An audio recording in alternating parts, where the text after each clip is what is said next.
नमस्कार, मैं हूं ब्रजेश श्रीवास्तव। आप देख रहे हैं हमारा खास शो टॉक विद ब्रजेश। पहले तो सभी को दीपावली की बहुत बहुत शुभकामनाएं। इस वक्त पूरा देश दीपक की रोशनी में नहाया हुआ है। इस वक्त पूरे देश में दीपावली की खुशियां मनाई जा रही हैं और इन्हीं दीपावली की रौनक के बीच में कुछ तस्वीरें ऐसी हैं जो बहुत सारे सवाल खड़े करती हैं। प्रधानमंत्री नरेंद्र मोदी की अयोध्या के दीपोत्सव में मौजूदगी पूरे देश में चर्चा का विषय था। हर तरफ वो तस्वीर हर चेहरे को जो है कहीं ना कहीं ये समझने में सोचने को मजबूर कर रही थी कि क्या इस देश की सियासत में कोई दूसरा चेहरा ही नहीं है जो मोदी के मुकाबले पर खड़ा हो सके। केदारनाथ से लेकर बद्रीनाथ तक और बद्रीनाथ से लेकर अयोध्या तक और उसके बाद अगर आप कारगिल को भी जोड़ दीजिए तो हर तरफ कहीं ना कहीं प्रधानमंत्री नरेंद्र मोदी की वो तस्वीर है जो मीडिया की सुर्खियां बनी हुई है। लेकिन इसी बीच एक सवाल भी है कि मेन स्ट्रीम मीडिया में प्रधानमंत्री नरेंद्र मोदी की शान में लगातार कसीदे कसे जा रहे हैं। हर तरफ सिर्फ मोदी ही दिखाई दे रहे हैं। लेकिन क्या इस बीच में मेन स्ट्रीम मीडिया के लिए भारत जोड़ो यात्रा जो राहुल गांधी लेकर के चल रहे हैं, 150 दिनों की पूरी यात्रा लेकर के चल रहे हैं, क्या उस यात्रा के कवरेज के लिए कोई जगह है? क्या भारत जोड़ो यात्रा के जरिए राहुल गांधी कोई तस्वीर बदल पा रहे हैं? देखिए, ये जो सवाल है, ये सवाल इसलिए है क्योंकि ये पूरी कवायद दोनों तरफ से पूरी कवायद 2024 को लेकर खड़ी हो रही है। 2024 को लेकर मोदी के मुकाबले पर कौन खड़ा होगा। यूं तो विपक्ष के वो तमाम चेहरे हैं जो अपने आप को मोदी के मुकाबले पर खड़ा करने की कोशिशों में जुटे हैं, लेकिन हकीकत ये है कि इस देश की सियासत में मोदी इतना बड़ा चेहरा बन चुके हैं कि जिनके आसपास भी कोई राजनीतिक दल, कोई बड़ा नेता ठहरता ही नहीं है। लेकिन इस बीच में राहुल गांधी अचानक एक अगर कहे इस परिदृश्य में कहीं एक जगह पर वो अपना स्थान बनाने में जरूर कामयाब रहे हैं। कुछ तस्वीरें कहते हैं कि जो तस्वीरें हैं वो झूठ नहीं बोलती। दुनिया ने देखा अयोध्या के राम की पैड़ी में सरयू तट पर कैसे 15,81,000 से ज्यादा दिए एक साथ जले और उन दियों ने Guinness book of world record में अपना नाम भी दर्ज किया।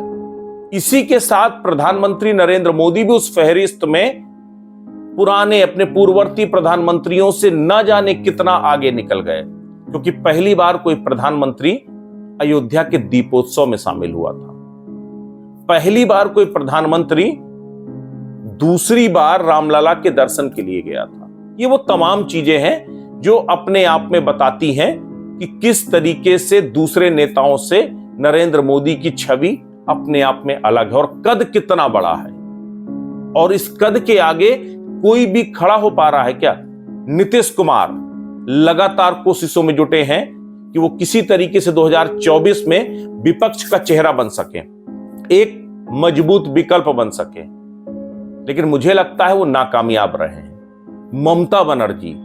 ममता बनर्जी ने लगातार कोशिश की है कि प्रधानमंत्री नरेंद्र मोदी पर सीधा हमला बोलकर एक विकल्प बना जाए, लेकिन मुझे लगता है कि वो भी इसमें नाकामयाब रहे। इसके साथ और वो तमाम चेहरे हैं, चाहे आप महाराष्ट्र में शरद पवार को ले लीजिए, उद्धव ठाकरे को ले लीजिए, या फिर केसीआर को ले लीजिए तेलंगाना में, वो तमाम चेहरे हैं जिन्होंने अलग अलग तरीके से कोशिशें की।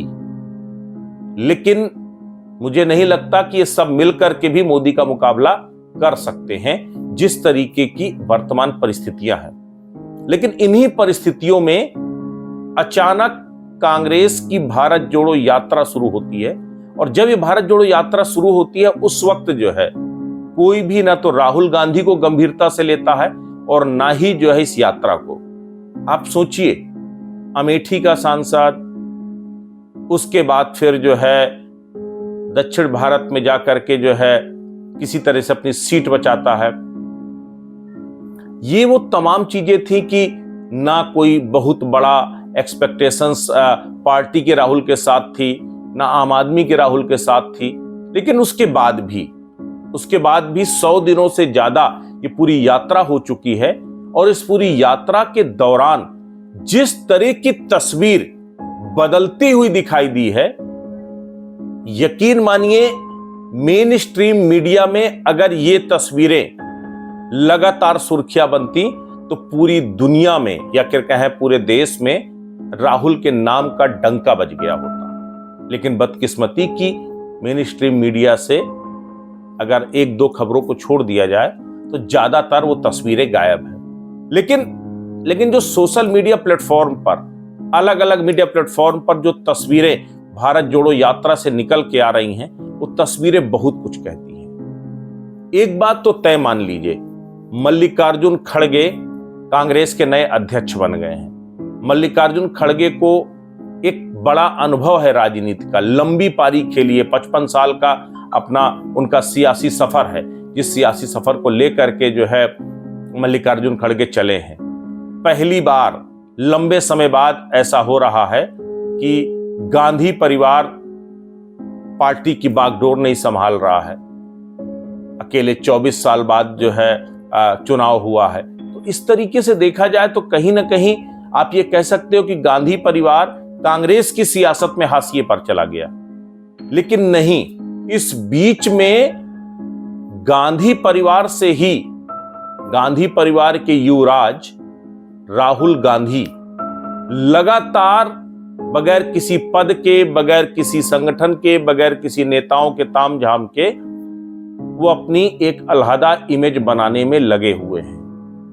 कहा तो ये भी जा रहा है कि जो यात्रा है, अगर यात्रा में उमड़ने वाली भीड़ कांग्रेस के वोट बैंक में तब्दील हो जाए तो ये बात मान के चलिए कि 24 में बीजेपी के लिए बड़ा सिरदर्द बन जाएंगे राहुल गांधी। अब आपको इसके पीछे के कुछ थोड़ा सा समीकरणों को समझाने की कोशिश करते हैं। आप देखिए, जिस तरीके से कन्याकुमारी से यात्रा चलती है, कन्याकुमारी से कश्मीर की तरफ यात्रा बढ़ रही है, वो तमाम राज्य, आपका केरल हो, आपके कर्नाटक हो, आपका तेलंगाना हो, आपके आंध्र प्रदेश हो, वो जितने भी राज्यों से यात्रा होकर के गुजर रही है, उन राज्यों में जबरदस्त तरीके का समर्थन राहुल गांधी को मिला है। और सबसे बड़ी बात है, केवल राहुल गांधी को जनता का समर्थन ही नहीं मिला, लेकिन जिस तरीके से जनता की दीवानगी राहुल गांधी के लिए उमड़ रही है, राहुल गांधी का उस आत्मीयता के साथ, चाहे बुजुर्ग हो, चाहे बच्चे हो, चाहे युवा हो, उनके साथ मिलना, उन्हें गले लगाना, उनके साथ बातचीत करना, छोटे छोटे बच्चों के साथ मिक्सअप होना, अलग अलग जगह पर छोटी छोटी सभाओं के जरिए लोगों को कनेक्ट करना। और सबसे बड़ी बात यह है कि चाहे वो सामाजिक हो, सांस्कृतिक हो, या फिर स्थानीय सरोकार के वो तमाम मुद्दे जिनके साथ राहुल गांधी इंटरेक्ट कर रहे हैं, ऐसे समय में जब देश से वो बुनियादी सवाल गायब है, मेन स्ट्रीम मीडिया उस चकाचौंध में दिखाने में जुटी हुई है कि कैसे केदारनाथ में भव्यता दिखाई दे रही है, कैसे बद्रीनाथ में भव्यता दिखाई दे रही है, लोगों को उस महाकाल लोक से बाहर ही नहीं निकलने दे रही है मेन स्ट्रीम मीडिया।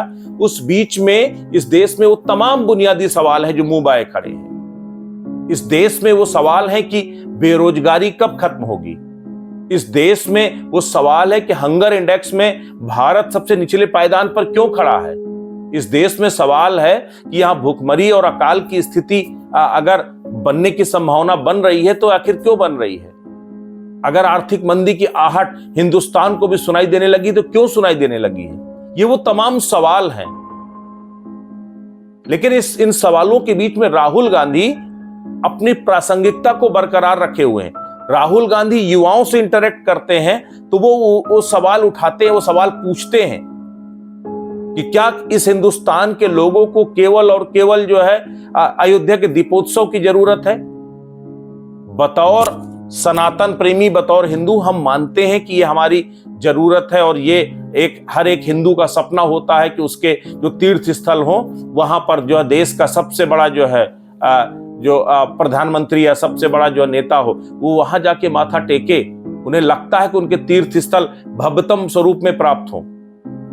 लेकिन क्या इससे वो परिवार चल जाते हैं? इससे क्या जो है वो सारे मुद्दे खत्म हो जाते हैं? एक तस्वीर अयोध्या में, एक तस्वीर बेहद ही जो है अलग, एक तरह से कहिए मार्मिक तस्वीर सामने आई। अयोध्या में 15,81,000 से ज्यादा दिए जले। उन दियों में जो है हजारों लीटर उसमें सरसों का तेल उस पर जो उसको जलाने के लिए इस्तेमाल किया गया। और जिस वक्त जब वो दीपदान खत्म हो गया तो उन दियों से तेल निकालने वाले लोगों की एक बड़ी भीड़ अयोध्या के राम की पैड़ी में उमड़ी, जो उससे तेल इकट्ठा करके जो है अपने खाने का जुगाड़ कर रहे थे। ये भी एक सवाल है। अगर वो सवाल गैर वाजिब है तो फिर इस देश में सियासत केवल और केवल मंदिर और मस्जिदों के नाम पर होनी चाहिए। लेकिन ये भी सवाल गैर वाजिब नहीं है।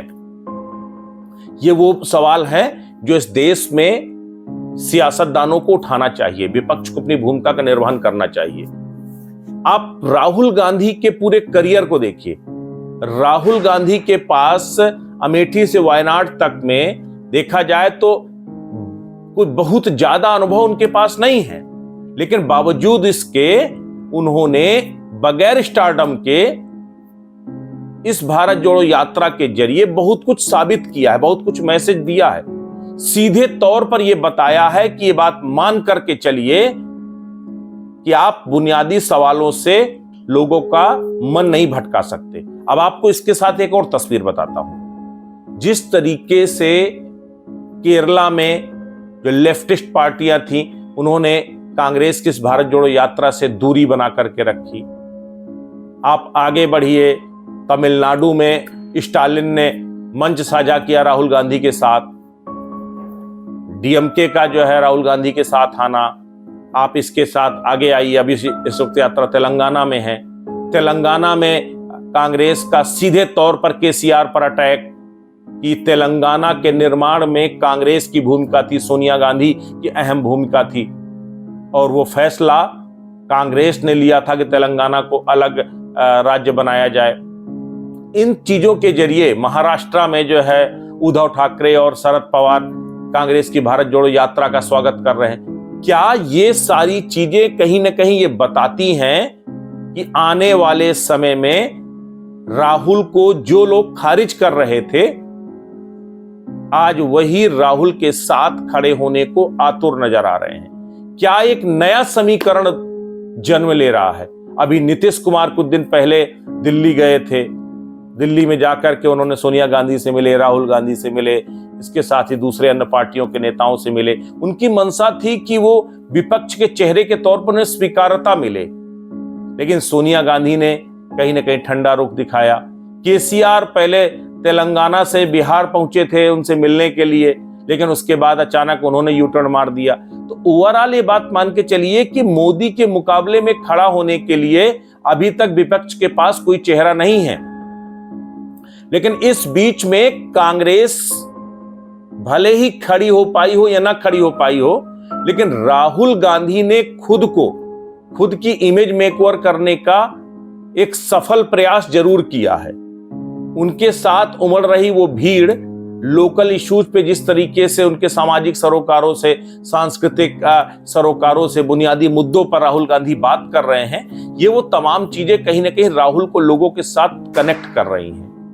और आप अभी 100 किलोमीटर से ज्यादा की यात्रा, आपकी जगह 100 दिन से ज्यादा की यात्रा हो चुकी, और इस यात्रा में आप अगर आप देखिए आपको समझ में आएगा कि आखिर किस तरीके से तस्वीर बदली है, किस तरीके से राहुल के लिए समर्थन सामने आया है। ये तस्वीर देखिए, तस्वीर आपको देख करके ये सोचने पर मजबूर करेगी क्या ये प्रायोजित भीड़ है।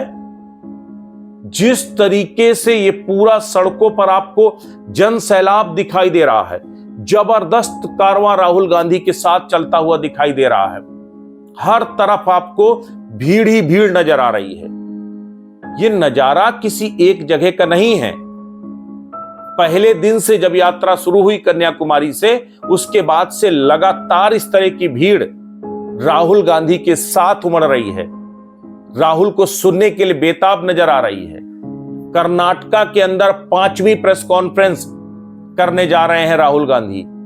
कर्नाटका में अगले कुछ महीनों में चुनाव है। वहां पर कांग्रेस के अंदर ही डिफरेंसेस हैं, लेकिन उन डिफरेंसेस के बावजूद राहुल गांधी अपने दम पर कांग्रेस को वहां पर खड़ा करने की कोशिश कर रहे हैं। और कर्नाटका में जिस तरह की तस्वीर, मैसूर में एक तस्वीर सामने आई, वो तस्वीर अपने आप में बेहद दिलचस्प तस्वीर थी। जबरदस्त बारिश के बीच में राहुल गांधी का भाषण चल रहा है और लोग उस भीगती हुई बारिश में राहुल के भाषण को सुनने के लिए खड़े हुए हैं। और राहुल ने भी मैच्योरिटी दिखाई, उस बारिश के बाद भी वो हटे नहीं, वो बारिश में भीगते रहे और उसके साथ जो है वो जनसभा को संबोधित करते रहे। ये वो तस्वीरें कहीं ना कहीं बता रही हैं कि न सिर्फ राहुल एक मैच्योर्ड लीडर की तरह बिहेव कर रहे हैं, बल्कि इसके साथ ही लोगों में भी राहुल को सुनने की वो बेचैनी है। अब बात यह है कि राहुल को सुनना और मोदी को खारिज करना, क्या इसके इसी तरीके से मायने खोजे जाएं? सबसे बड़ी बात यह है कि इस देश में वो तमाम बुनियादी सवाल हैं जो चकाचौंध में दिख नहीं पा रहे हैं, सुनाई नहीं दे रहे हैं। कहते हैं दिया तले अंधेरा होता है। तो ये दरअसल उस चका जो मेन स्ट्रीम मीडिया ने जो चकाचौंध बनाई है इस देश में, उस चकाचौंध के बीच में एक अंधेरा है, एक डार्कनेस, एक वैक्यूम है। और वो वैक्यूम वो तमाम सवाल हैं। और मुझे लगता है कि जो लोग अगर इस तरीके से कनेक्ट हो रहे हैं राहुल गांधी के साथ, तो ये कांग्रेस के लिए अच्छी खबर है और बीजेपी के लिए खतरे की घंटी है। इतना ही नहीं, सबसे बड़ी बात यह है कि कांग्रेस बहुत सारे धड़ों से गुजर रही है। अभी कांग्रेस का एक अदद अध्यक्ष तक के लिए कांग्रेस को चुनाव कराना पड़ा। G23 कांग्रेस के अंदर अलग अलग धड़ों में बटी हुई कांग्रेस, ये सब वो चुनौतियां हैं। लेकिन क्या इस भारत जोड़ो यात्रा के जरिए कांग्रेस का नया जन्म होने वाला है?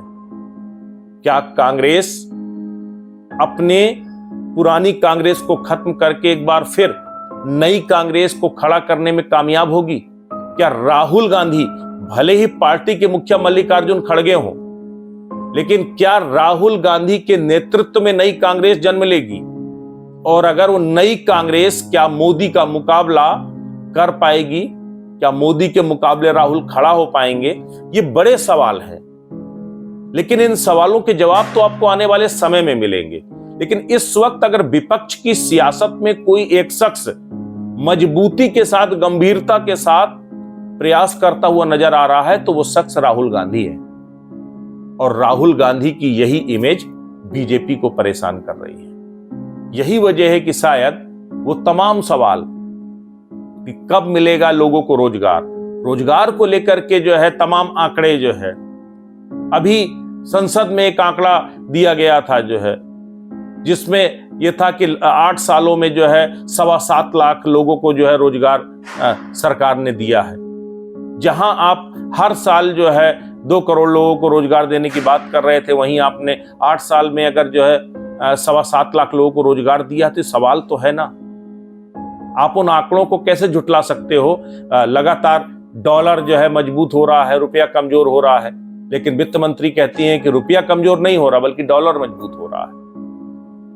तो आप इसको किसी भी तरीके से रिप्रेजेंट कीजिए, लेकिन क्या जनता के बीच ये जो बुनियादी सवाल हैं ये छिप पाएंगे? क्या मेन स्ट्रीम मीडिया इस चकाचौंध में इस सच्चाई को छिपा पाएगी कि इससे आगे भी जहां और भी हैं? सनातन हमारी आस्था का प्रतीक है, धर्म हमारी बुनियाद है और हम धार्मिकता से इनकार नहीं करते, लेकिन क्या धार्मिकता के चश्मे में सच्चाई को छिपा देना चाहिए? ये वो बड़े सवाल है। और कहीं ना कहीं इन्हीं सवालों के जरिए राहुल गांधी जनता के बीच में अपनी एक छवि तो बनाते हुए नजर आ रहे हैं। वो छवि कितना कामयाब होगी मोदी के मुकाबले जो है खड़ा करने में, ये तो आने वाला वक्त बताएगा। देखिए, इसमें कोई शक नहीं है कि नरेंद्र मोदी देश ही नहीं, दुनिया में उनसे बड़ा ग्लोबल लीडर इस वक्त कोई नहीं है, उनसे ज्यादा पॉपुलर लीडर इस वक्त कोई नहीं है, इसमें कोई शक नहीं। हिंदुस्तान में भी मोदी की स्टाइल, मोदी के काम करने का तरीका, मोदी का विजन दूसरे नेताओं से उन्हें मीलों आगे खड़ा करता है। लेकिन इस देश में या फिर दुनिया में कहीं पर भी जहां विपक्ष की शून्यता रही है, वहां लोकतंत्र तानाशाही में तब्दील हो गया है और वो कभी भी जनता के हित में नहीं होता। पड़ोसी शी जिनपिंग की हालत देख लीजिए, तीसरी बार वो राष्ट्रपति बने हैं और न चाहते हुए पूरे देश में जबरन उनका कब्जा बरकरार है। ये लोकतंत्र या फिर जो है किसी भी देश के लिए ये अच्छी बात नहीं है। इसलिए इस देश में बुनियादी सवाल पूछे जाने चाहिए और वो खड़े भी होने चाहिए। और राहुल गांधी भले ही उन्हें कोई भी खारिज करे, मेन स्ट्रीम मीडिया उन्हें वो स्पेस ना क्रिएट कर रही हो, लेकिन बावजूद उसके वो धीमे धीमे करके लोगों के दिलों में वो स्पेस जरूर जगाते जा रहे हैं। और क्या ये स्पेस बीजेपी के लिए चिंता का सबब बनने जा रहा है? और क्या राहुल गांधी कांग्रेस का नया जन्म कराने जा रहे हैं? ये बड़ा सवाल है। तो आज के इस विश्लेषण के पीछे मकसद सिर्फ इतना था कि हम आपको एक तरफ दीपावली की वो चकाचौंध दिखा सकें और उसके पीछे की वो स्याह हकीकत दिखा सकें, जिसे या तो हम देखना नहीं चाह रहे हैं या मेन स्ट्रीम मीडिया लोगों को दिखाना नहीं चाह रहा है। लेकिन इस बीच ये जो सवाल है वो प्रासंगिक है कि इस देश में भूख भी एक मुद्दा है, इस देश में रोजगार भी एक मुद्दा है, इस देश में नौकरी भी एक मुद्दा है, इस देश में सामाजिक सौहार्द भी एक मुद्दा है।